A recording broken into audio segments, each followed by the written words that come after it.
প্রিয় শিক্ষার্থী বন্ধুরা, তোমরা তোমাদের শিক্ষার সমস্ত তথ্য জানতে এবং সকল সমস্যার সমাধান জানতে এখনই জয়েন করো আমাদের ফেসবুক গ্রুপে। ফেসবুক গ্রুপের লিংক দেওয়া আছে ডিসক্রিপশন বক্সে। স্বাগতম সবাইকে ওয়েস পয়েন্ট একাডেমিতে। আশা করি সবাই ভালো আছো।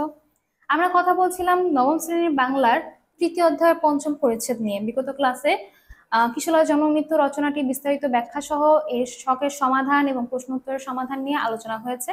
আশা করি তোমরা ক্লাসগুলো দেখেছো। যদি এখনো না দেখে থাকো তোমাদেরকে অনুরোধ করব বিগত ক্লাসগুলো দেখে নিবে। তারই প্রেক্ষিতে আজকে আমরা কথা বলবো ৭৬ নম্বর পৃষ্ঠার যে প্রশ্ন রয়েছে তার সমাধান নিয়ে। তাহলে আসো তার সমাধান নিয়ে কথা শুরু করা যাক। ৩.৫.৪ এটাকে কেন কল্পনা নির্ভর লেখা বলা হচ্ছে?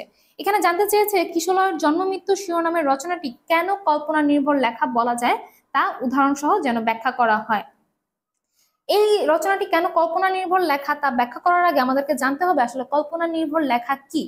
তারই প্রেক্ষিতে তোমাদের পাঠ্য বইয়ে পৃষ্ঠা নম্বর ৭৭-এ কল্পনা নির্ভর লেখা সম্পর্কে কিন্তু ব্যাখ্যা রয়েছে, সেটা তোমাদের একটু পড়ে নেওয়া প্রয়োজন। দেখো এখানে কি বলেছে, কল্পনা নির্ভর লেখা।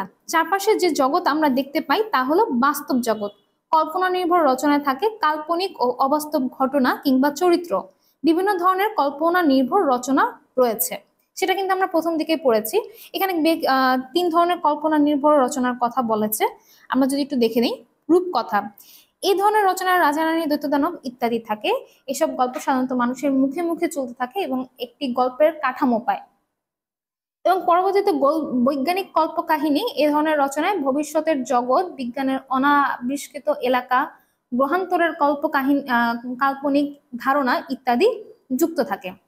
রম্য রচনা কিরকম হয়? এ ধরনের রচনায় লেখক সরস ভঙ্গিতে কোনো বক্তব্য বা কাহিনী তুলে ধরেন। অনেক সময় কৌতুক, হাস্যরস কিংবা ব্যঙ্গ বিদ্রুপ ব্যবহার করে এই ধরনের লেখাকে আকর্ষণীয় করা হয়ে থাকে।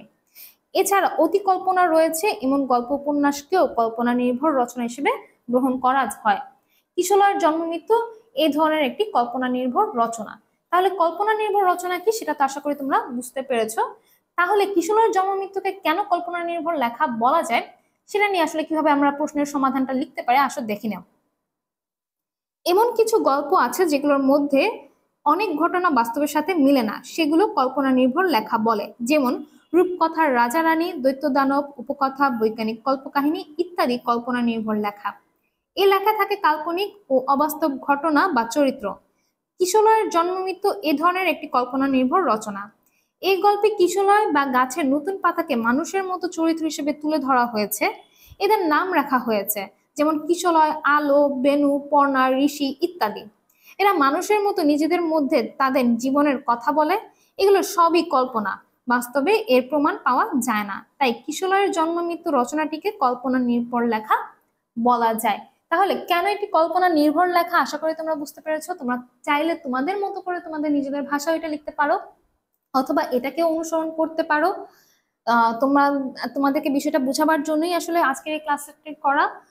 আশা করি তোমরা বুঝতে পেরেছো। তারপর তোমাদের যদি কোনো প্রশ্ন থেকে থাকে, কোনো জিজ্ঞাসা থেকে থাকে, তোমরা আমাদেরকে কমেন্ট বক্সে সেটা কমেন্ট করে জানাতে পারো। চেষ্টা করবো তোমাদের সেটার সমাধান দেওয়ার জন্য। আজকে এই পর্যন্তই। আশা করি তোমাদের সবকিছু ক্লিয়ার করে বোঝাতে পেরেছি। নেক্সট ক্লাসে নতুন চ্যাপ্টার নিয়ে তার সমাধান নিয়ে আলোচনা হবে। সে পর্যন্ত সবাই ভালো থাকবে এবং অবশ্যই ওয়েস পয়েন্ট চ্যানেলটাকে সাবস্ক্রাইব করে ওয়েস পয়েন্টের সাথেই থাকবে। এছাড়া ওয়েস পয়েন্টের ফেসবুক পেজ এবং গ্রুপে যুক্ত হয়ে আমাদের সাথে থাকতে পারো।